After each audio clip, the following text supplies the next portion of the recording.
बजाओ।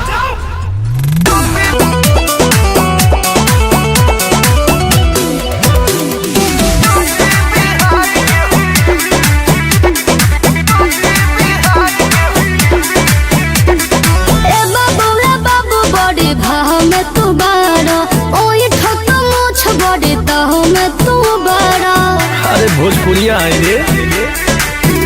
अरे कहाँ होगा भोर तनी पता तो बता दो, कोबही से लागल दाव में तू बारा, जवनिया के नैना कदर के होई।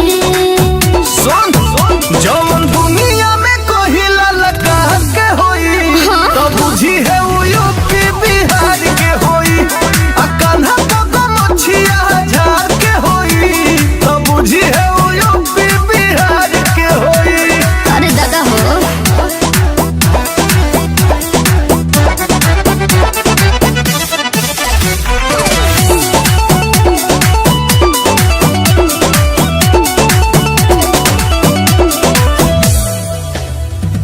लगल तू हमरे सलोरे कुकुर होला शेर अपना घरे। आँख ना देखावे कोनो आके आस-पास रे, हमनी से बड़ कौन बनी बदमाश रे। अच्छा जी ये हो बंदिया के असली आधार के होई।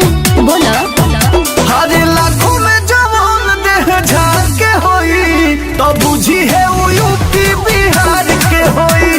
खेलवा ना बुझो तो हथियार के होई, बुझी है वो यूपी बिहार के होई।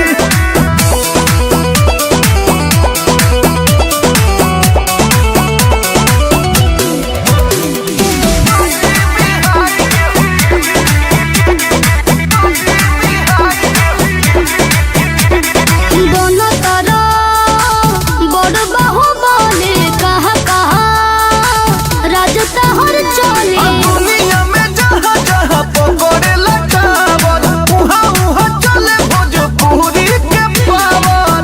बुझले तो हम से बेसी रंगदार के होई।